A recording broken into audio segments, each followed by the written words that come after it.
Hi my dear friends and families, welcome to Saslin's Cookery.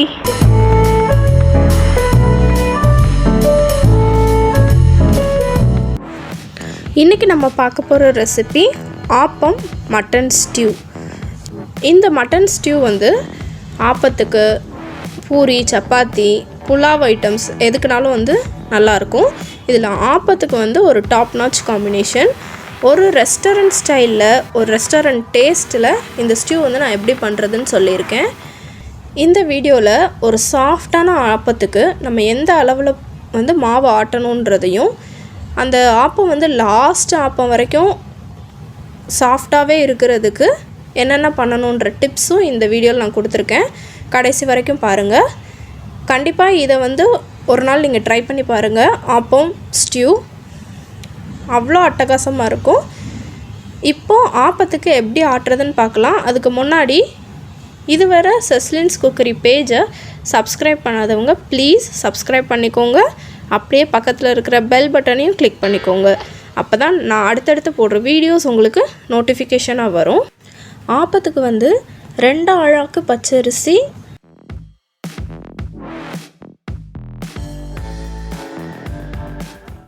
2 ஆழாக்கு idli அரிசி,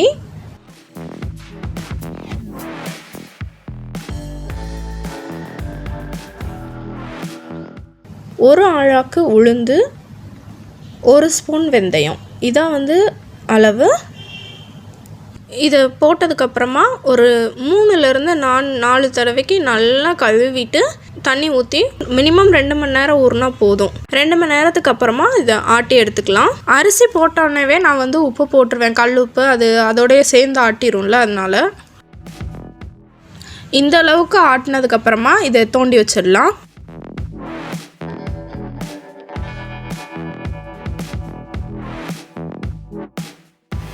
இப்போ ஒரு 8 மணி நேரம் கழித்து எந்த அளவுக்கு பொங்கி இருக்குன்னு பாருங்கள்.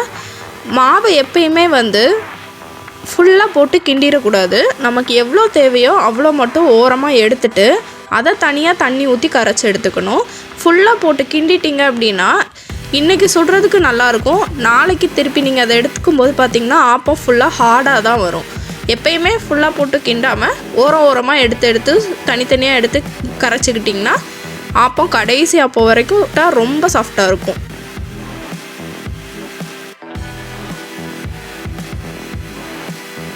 இப்போ தனியாக எடுத்த மாவில் இந்த அளவுக்கு தண்ணி ஊற்றிட்டு கரைச்சிட்டு இப்போ ஆப்பம் ஊற்றலாம்.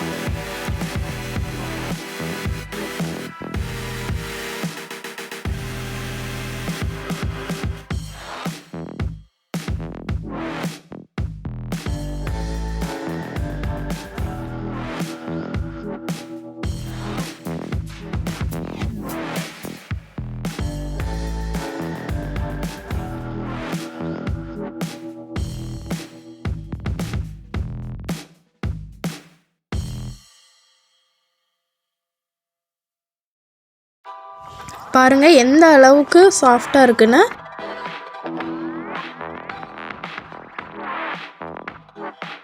அடுத்து நம்ம பார்க்க போகிறது மட்டன் ஸ்டியூ.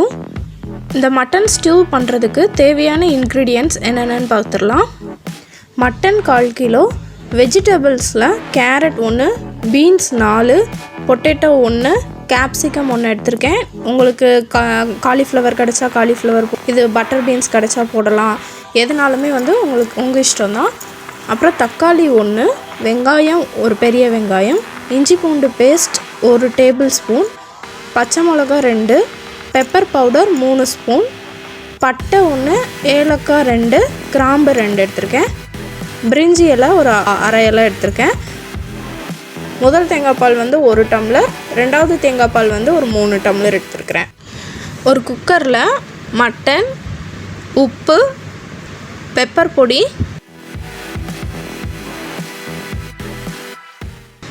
மஞ்சள் பொடி, இஞ்சி பூண்டு பேஸ்ட்டு,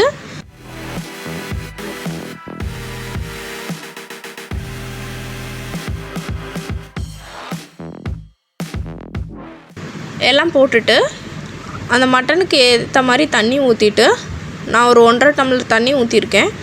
ஊற்றி குக்கரை மூடி வச்சு ஒரு 4 விசில் விட்டேன்.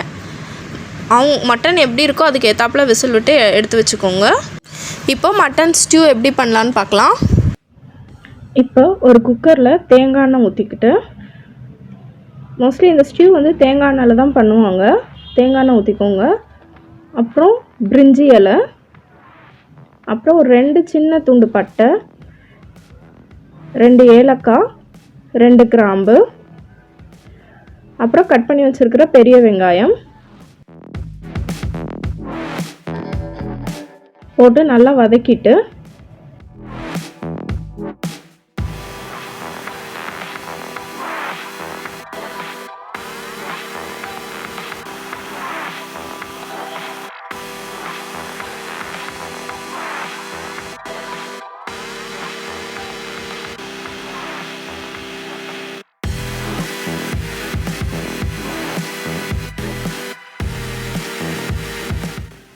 இப்போ பச்சை மிளகா.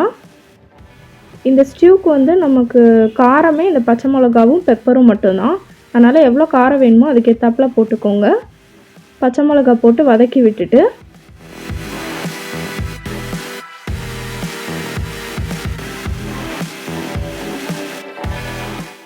இப்போ கொஞ்சம் கருவேப்பிலை,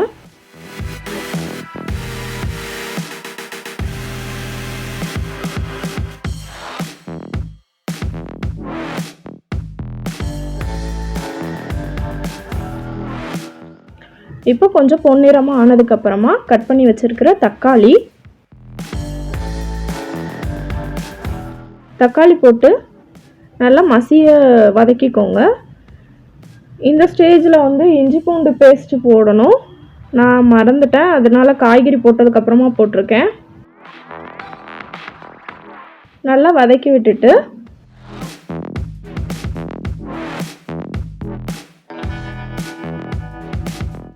தக்காளி நல்லா வதங்கினதுக்கப்புறமா கட் பண்ணி வச்சுருக்கிற காய்கறி போட்டுக்கோங்க.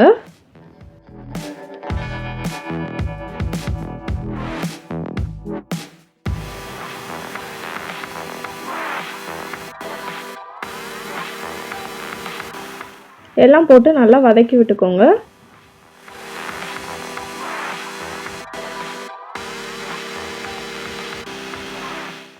இஞ்சி பூண்டு பேஸ்ட் போட்டிருக்கேன் 2 ஸ்பூனு.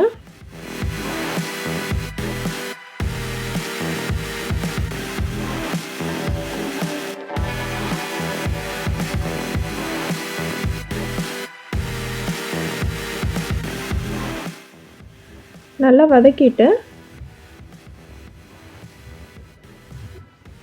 இப்போ காரத்துக்கு ஏற்ற மாதிரி பெப்பர் பவுடர் 2 ஸ்பூன் போட்டிருக்கேன். இது நான் மட்டன் ஸ்டியூ பண்ணுறதுனால காய்கறி கம்மியாக போட்டு கொஞ்சம் மட்டனும் போட்டிருக்கேன். இது வெஜிடபிள் ஸ்டியூனா இன்னும் கொஞ்சம் காய்கறி போட்டுக்கலாம். காலிஃப்ளவரு, பட்டர் பீன்ஸ், பச்சை பட்டாணி எல்லாமே போட்டுக்கலாம்.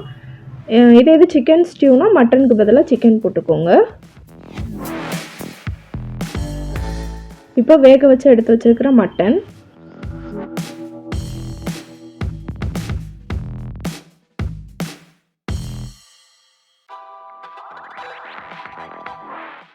மட்டன் போட்டு நல்லா வதக்கி விட்டுட்டு, இப்போ 2வது தேங்காய் பால் எடுத்து வச்சுருக்கோம்ல, அந்த தேங்காய் பால் ஊற்றிட்டு, இந்த காய்கறி ஃபுல்லாகவே வந்து இந்த தேங்காய் பாலில் தான் வேகும்.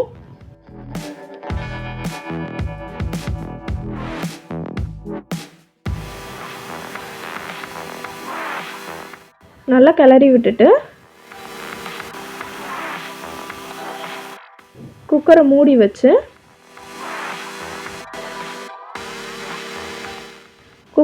வச்சுக்கோங்க. இந்த ஸ்டேஜில் வந்து ஒரு ஸ்பூன் கார்ன்ஃப்ளவர் மாவை வந்து தண்ணியில் கலக்கி வச்சுக்கோங்க. குக்கரில் வந்து 2 விசில் விடுங்க. 2 விசில் விட்டிங்கன்னா அந்த மட்டன் ஏற்கனவே நம்ம ஆல்ரெடி வேக வச்சு வச்சுருக்கிறதுனால இந்த காய்கறியும் மட்டனும் சேர்ந்து வேகிறதுக்கு ஒரு 2 விசில் எனக்கு கரெக்டாக இருந்துச்சு.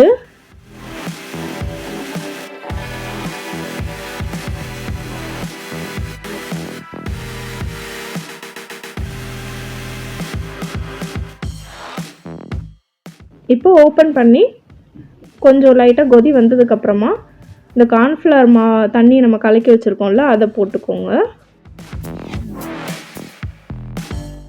இந்த கார்ன்ஃப்ளவர் ஊற்றினோடனே கொஞ்சம் திக்னஸ் கிடைக்கும் இந்த இதுக்கு ஸ்டியூக்கு.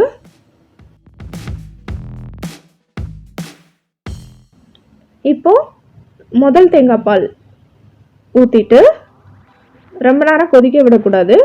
இந்த தேங்காய் பால் ஊற்றினதுக்கப்புறமா சும்மா லைட்டாக ஒரு கொதி வரட்டும்.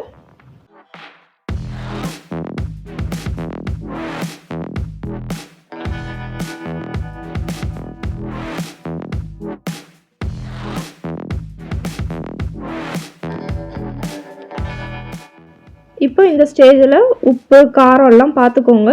காரம் வேணும்னா இன்னும் கொஞ்சம் பெப்பர் பவுடர் போட்டுக்கோங்க.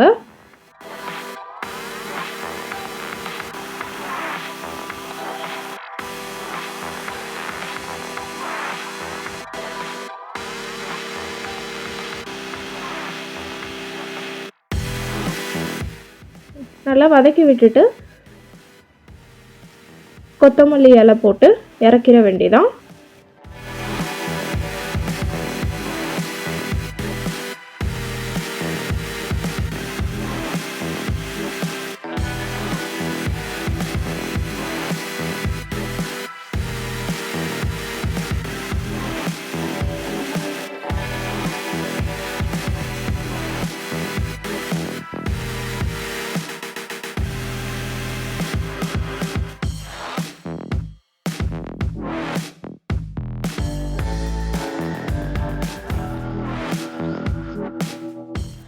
அவ்வளோதான், டேஸ்டான ஆப்பத்துக்கு ஏற்ற side dish mutton stew ready. Let have and enjoy.